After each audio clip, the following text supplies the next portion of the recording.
Hi there, Scott Hamilton, Rockfile, back with another podcast for your ears. This time a discussion of, I don't know, maybe something we should get back to. This is not a political podcast. So as I said, it's not a political podcast, but that's kind of what started me on this thinking tangent the last few weeks, months, actually. I guess with the COVID stuff, we all have time to think a little bit more, and I've said this for years and years and years in my head because honestly, what you get in my social media and my podcast is just as much me as you would get in private. Well, for the most part. I talk from the top of my head and the bottom of my heart. I don't, I'm not here to play a role. I don't have an agenda. I'm not like particular news organizations that are told what to report on and what slant to put on it today.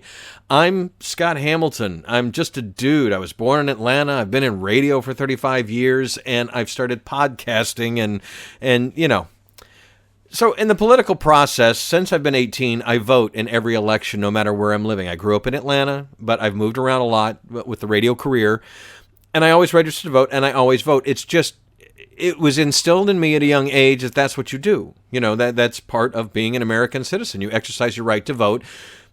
Forget the electoral college and forget your percentage doesn't matter stuff and all that kind of crap. You still just need to vote. That's what we were all taught as kids. And why I started thinking along these lines and about this subject is, in those days, political advertising always talked about how great their candidate was.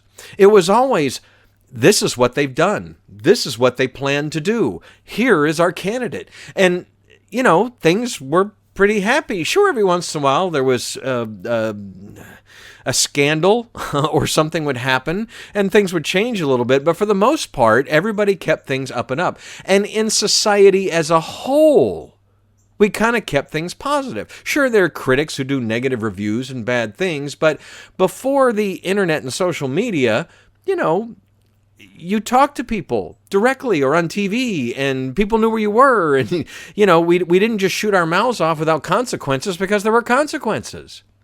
And so in modern times, we've all had that discussion that everybody, now has an opinion that has a keyboard or a phone and they get on social media and they talk. And I'm fine with everybody having their own opinions. That's the wonderful thing about living in the United States. We're allowed to think and believe whatever we want to believe as long as we don't infringe on others with that belief, right? Right.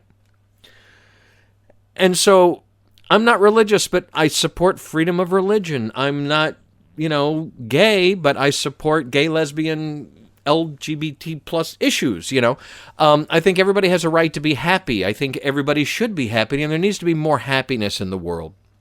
So when you combine the internet's counterculture with everybody liking they can just bash things they don't like,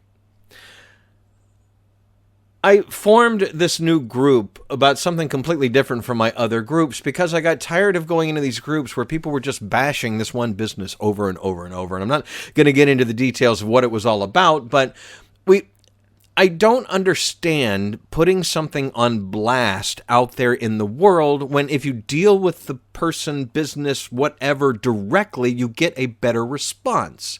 It's like we're looking for validation. It's like we're looking for people to jump on the bandwagon with us. I don't know why shame and negativity have become useful tools in internet culture. But what we've done with the Funko group and some other groups I'm a part of and I'm an admin of is we're hard on trolls. There's just no reason to be negative if there's no reason to be negative. You know what I mean? Some people are just on the internet to be a thorn in the paw of whatever, whoever, and they will continue to do that until they get blocked or deleted or banned or whatever. And I just don't understand that mindset. So this carries over to now politics. And this, like I said, this has been going on for decades now. But growing up and early in my political career, so to speak, this wasn't the case. Where these days, I have no idea, how shall I say, how am I supposed to figure out what you're for if all you tell me is what you're against?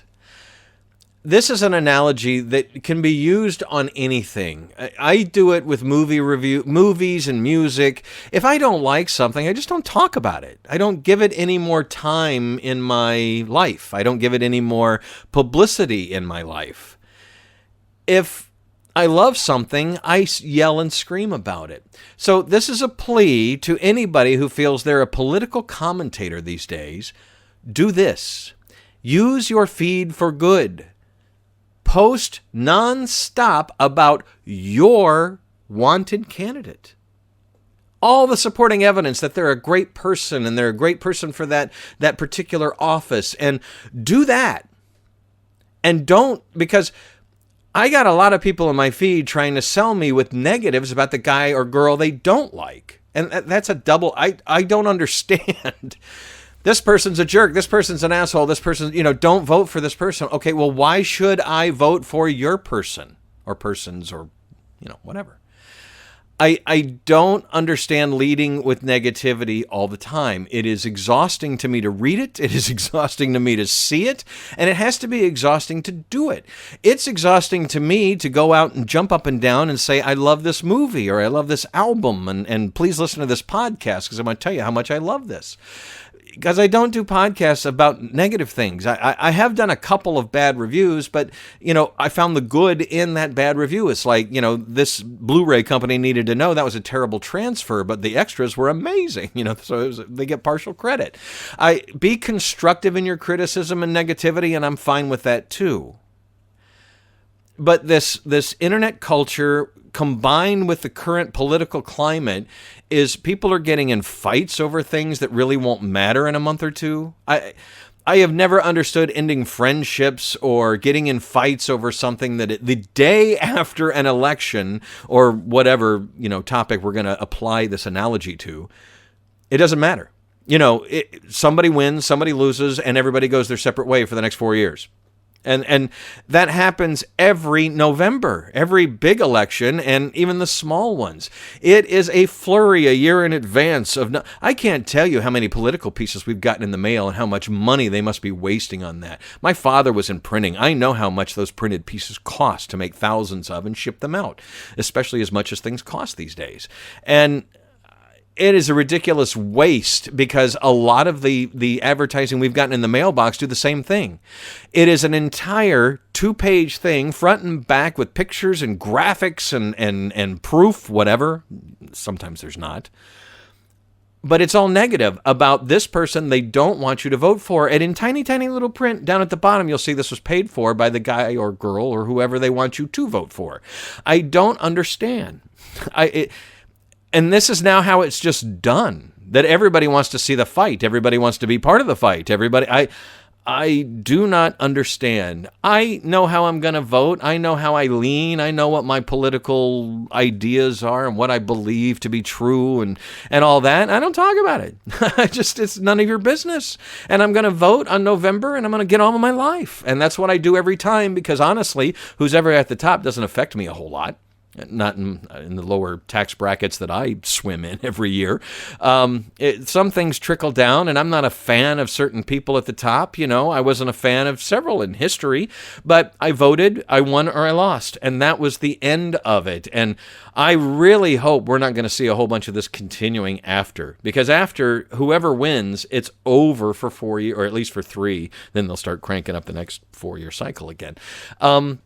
But this, I'm just kind of babbling here a bit about because I don't understand constantly selling what you love with something you hate. It doesn't make any sense to me. It is exhausting and it is counterintuitive.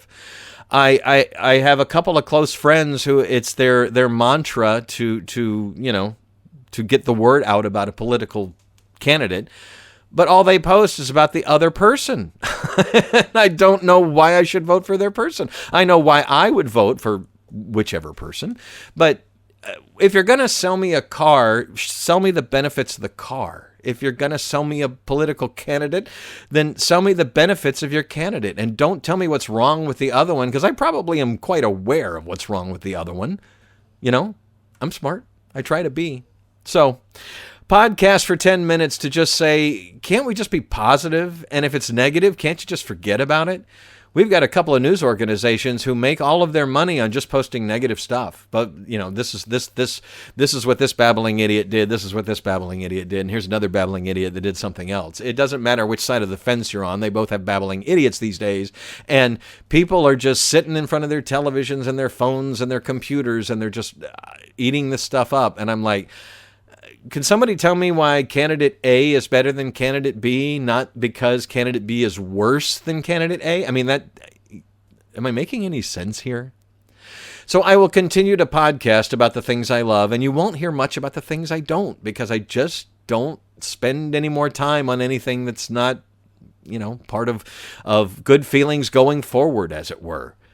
In anything, movies, albums, political candidates. It doesn't, you know, I have an opinion, I make an opinion, and I move on. I don't need to beat my chest about it on the internet and tell you how terrible something else is to boost my whatever. It just doesn't make any sense to me.